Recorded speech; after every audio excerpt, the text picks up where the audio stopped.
Hello friends, જય શ્રી ગણેશ. બધાને સ્વાગત છે તમારું મારી ચેનલ ગુજરાતી કિચનમાં. તો સવાર સાંજ માટે બનાવો કે બાળકોના લંચ બોક્સ માટે 2 ટીપ્પા ઓઇલથી ટેસ્ટી, ચટપટો અને હેલ્ધી રેસીપી જો મળી જાય તો શું વાત જ છે.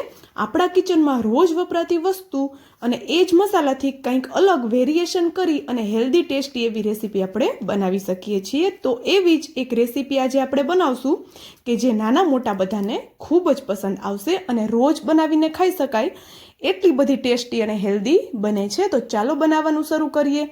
તો એ રેસીપી માટે સૌપ્રથમ તો આપણે અહીંયા કાચું બટેટું લેવાનું છે. તો કાચું બટેટું લગભગ બધાની ઘરે રોજના માટે અવેલેબલ હોય જ છે. તો બસ આપણા ઘરમાં જેમ આગળ કહ્યું એમ કે રોજ વપરાય છે એ જ વસ્તુથી એ જ મસાલાથી આપણે આજે રેસીપી બનાવવાના છીએ. તે એક નાની સાઈઝનું કાચું બટેટું એને મેં ખમણી અને વોશ કરી 2 થી 3 પાણીથી અને લઈ લીધું છે. અને સાથે મેં અહીંયા એક નાનો ટુકડો દૂધીનો એને પણ ખમણીને લીધેલો છે, જેનાથી આપણો નાસ્તો હેલ્ધી અને ટેસ્ટી બંને બનશે. થોડો ગાજરનો ટુકડો એને પણ આપણે ખમણીને લઈ લીધો છે. અને એક નાની સાઈઝની ડુંગળી એને પણ આપણે ઝીણી કટ કરીને એડ કરેલી છે. અને તીખાસ માટે એક લીલું મરચું એડ કરેલું છે. થોડા લીલા કટ કરેલા ધાણા એડ કરેલા છે. અને નોર્મલ 1 વાટકી જેટલો ઘઉંનો લોટ એડ કરેલો છે. તો લોટ આપણે વધારે એડ શરૂઆતમાં નહીં કરીએ. જો હું તો આ નાસ્તો વારે વારે બનાવું છું એટલે મને અંદાજ છે. તમે જો પહેલી વાર બનાવતા હોય તો લોટ શરૂઆતમાં ઓછો એડ કરવાનો છે, પછી જો જરૂર લાગે તો તમે એડ કરી શકો છો. અથવા તો બધા શાકભાજીને એક બાઉલમાં લઈ લેવાના છે અને જોઈ લેવાનું છે. 1 વાટકી એક શાકભાજી હોય તો એની સામે 1 વાટકો એક આપણે લોટ લઈ શકીએ છીએ. અને બાઇન્ડિંગ માટે અને સારા ટેસ્ટ માટે અહીંયા 2 ચમચી જેટલો મેં બેસન એડ કરેલો છે. તો હવે આપણે બધી વસ્તુને એક વખત સરસ એવી મિક્સ કરી દઈએ. તો તમે જોઈ શકો છો શાકભાજી અને લોટનું પ્રમાણ બંને સરખું છે એટલે આપણી રેસીપી છે એકદમ જોરદાર ટેસ્ટી એવી બનશે. તો એમાં હવે આપણે થોડા બેસિક મસાલા કરીએ. તો અડધી ચમચી જેટલી હળદર એડ કરી છે, અડધી ચમચી જેટલો મરીનો પાવડર એડ કરેલો છે, 1 ચમચી જેટલી હિંગ અને અડધી ચમચી જેટલો લાલ મરચું પાવડર એડ કરેલો છે. અને સાથે સ્વાદ પ્રમાણે મીઠું એડ કરેલું છે. અડધી ચમચીથી પોણી ચમચી જેટલો ધાણા જીરું પાવડર અને અડધી ચમચી જેટલો લીંબુનો રસ એડ કરેલો છે. અને 1 ચમચીથી થોડું ઓછો મેં અહીંયા જે કાચું જીરું હોય છે એ એડ કરેલું છે. જીરું શેકીને આપણે એડ કરવાની અહીંયા કોઈ જરૂર નથી રહેતી. અને આમાંથી મેં વસ્તુ જે યુઝ કરી છે એમાંથી કોઈ વસ્તુ જો અવેલેબલ ન હોય અથવા તો તમને પસંદ ન હોય તો તમે આરામથી એને સ્કીપ કરી શકો છો. અને હવે આપણે થોડું પાણી એડ કરી અને આનું એક આપણે થીક એવું બેટર બનાવીને રેડી કરી લેવાનું છે. તો જો પાણી આપણે હાથ રોકીને એડ કરવાનું છે, કારણ કે શાકભાજી આપણે વધારે પ્રમાણમાં એડ કરેલા છે તો આપણું બેટર વધારે ઢીલું ન થઈ જાય એનું આપણે અહીંયા ધ્યાન રાખવાનું છે. અને જો તમારે આ નાસ્તો છે એ ઉપરથી વધારે એકદમ ક્રિસ્પી બનાવવો હોય તો તમે અહીંયા અડધી નાની વાટકી જેટલો રવો પણ એડ કરી શકો છો. પણ આપણે અહીંયા રવો એડ કર્યા વગર બનાવશું તો પણ આપણો નાસ્તો એકદમ ક્રિસ્પી બનશે અને અંદરથી એકદમ સોફ્ટ બનશે. તો હવે આપણે આ બેટર છે એને સરસ એવું મિક્સ કરી લેવાનું છે. કોઈ ગાંઠો ન રહી જાય એનું આપણે ધ્યાન રાખશું. ને અહીંયા 1 કપ જેટલું મેં પાણી લીધું હતું, એમાંથી આપણે અહીંયા થોડું પાણી અત્યારે બચી ગયું છે, બાકીનું પાણી આપણે યુઝ થઈ ગયું છે. તો જો એકદમ સરસ એવું આપણું અહીંયા બેટર બનીને રેડી થઈ ગયું છે. અને હું તમને બતાવી દઉં કે કેવું ઘટ આપણે બેટર બનાવીને રેડી કરવાનું છે. અને તમે અત્યાર સુધીનો વિડીયો જોયો હોય અને એમાં તમને થોડું પણ કંઈક પસંદ આવ્યું હોય તો પ્લીઝ વિડીયોને એક લાઇક અને જો ચેનલ પર નવા હોય ને તો ચેનલને પણ સબસ્ક્રાઈબ જરૂરથી કરી દેજો. તો હવે આપણે આ બેટરને રેસ્ટ આપવાની પણ બિલકુલ જરૂર નથી. આપણે આમાંથી તરત જ આપણી રેસીપી, આપણો નાસ્તો બનાવી શકીએ છીએ.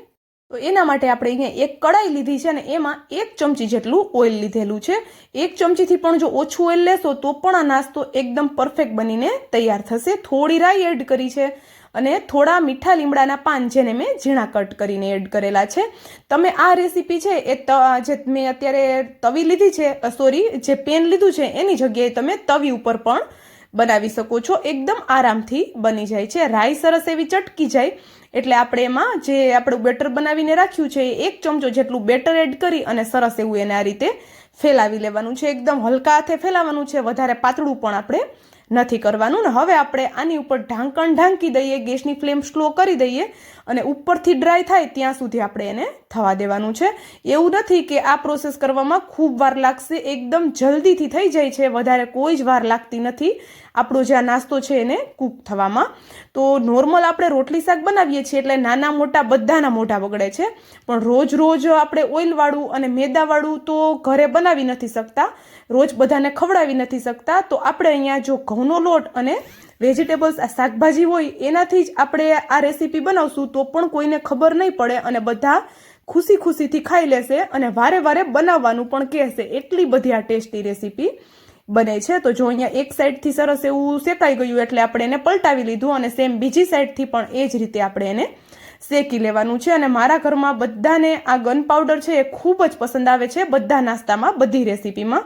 તો હું તો એનો હંમેશા એક ડબ્બો ભરી અને ફ્રીઝમાં રાખું છું, બિલકુલ ખરાબ નથી થતો. તો જો આની લિંક તમારે જોઈતી હોય તો એમની લિંક હું નીચે આપી દઈશ, તમે ચોક્કસથી ચેક કરી શકો છો. તો જો અહીંયા હવે આપણે ફરી એક નાસ્તો આપણો છે શેકાઈને રેડી થઈ ગયો છે, તો સેમ એ જ રીતે બીજો બેચ પણ આપણે બનાવી લઈએ, બીજો નાસ્તો પણ શેકી લઈએ. તો એના માટે ફરીથી જો તમારે વધારે ક્રિસ્પી કરવો હોય તો તેલ એડ કરવાનું છે, બાકી તમે સીધું જ બેટર પાથરી દઈશો તો પણ બિલકુલ નથી ચીપકવાનું, આરામથી નીકળી જશે. તો જો અહીંયા આપણે થોડું ઓઇલ એડ કર્યું અને થોડા રાઈના દાણા, થોડા મીઠા લીમડાના પાન એડ કરી દીધા અને હવે આપણે બેટર બનાવીને રાખ્યું છે તે એડ કરી દેવાનું છે, હલકા હાથે ફેલાવી દેવાનું છે અને આપણે આને ઉપરથી ઢાંકણ ઢાંકી અને આપણે એને થવા દેવાનું છે કે ઉપરની સાઈડથી ડ્રાય ન થઈ જાય ત્યાં સુધી. અને જો વધારે ક્રિસ્પી કરવું હોય તો આપણે અહીંયા આને થોડી વાર માટે વધારે શેકાવા દેવાનું છે. ને આ આપણે એક પેલું બનાવ્યું એ ઓછું ક્રિસ્પી કર્યું હતું અને આ હું તમને થોડું વધારે ક્રિસ્પી કરીને બતાવી દઉં છું. રવો એડ નથી કર્યો તો પણ એકદમ ક્રિસ્પી બનીને તૈયાર થાય છે. અને ગરમ ગરમ ખાવાની તો એટલી મજા આવે છે કે તમે આને વારંવાર બનાવવાનું પસંદ કરશો. તો જોઈ શકો છો અહીંયા ઉપરની સાઈડથી હલકું ડ્રાય થઈ ગયું છે અને નીચેની સાઈડથી આપણે કલર ચેન્જ થઈ ગયો હોય એવું દેખાય છે. તો હવે આપણે ઉપરથી પણ હલકું ઓઇલ લગાવી દઈએ અને આપણે એને પલટાવી લઈએ તો આરામથી પલટી જાય છે, તમે જોઈ શકો છો. અને હું તમને કલર પણ બતાવું તો જોઈ શકો છો એકદમ ક્રિસ્પી, એની કિનારીઓ જોઈ શકો છો તમે, જોરદાર એવું ક્રિસ્પી બનીને તૈયાર થયું છે. તો બાળકોના લંચ બોક્સમાં પણ તમે આ જે રેસીપી છે એ આપી શકો છો, એકદમ જોરદાર લાગે છે. ને એની ઉપર ગન પાવડર આ રીતે સ્પ્રિંકલ કરીને ખાવાની તો મજા જ કંઈક અલગ છે, જોરદાર ટેસ્ટી એવું લાગે છે. કોઈ પણ જાતની ચટણી કે ચા કે કોઈ વસ્તુની જરૂર નહીં પડે જો તમારી પાસે આ ગન પાવડર હશે તો. અને ચોક્કસથી એની રેસીપી પણ તમે ચેક કરી લેજો, ખૂબ જ ટેસ્ટી એવો આ મસાલો બને છે, સાઉથ ઇન્ડિયાનો ફેમસ છે.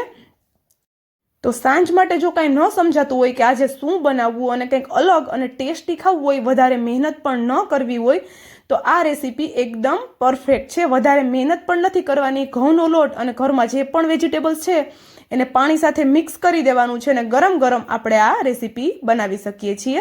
અને એવું પણ નથી કે મોટાઓને પસંદ નહીં આવે, વડીલોને પણ ખૂબ પસંદ આવે એવી આપણી આ રેસીપી બને છે. તો જો બંને સાઈડથી આપણે સરસ એવું શેકાવા દેવાનું છે અને પછી આપણે એને એક પ્લેટમાં લઈ લઈએ અને આપણું અહીંયા કાચા બટેટા અને ઘઉંના લોટનો એકદમ ઇન્સ્ટન્ટવાળી રેસીપી બનીને રેડી થઈ ગઈ છે. તો ચોક્કસથી ટ્રાય કરી જોજો, તમારી ઘરે પણ બધાને ખૂબ જ પસંદ આવશે. And thank you for watching.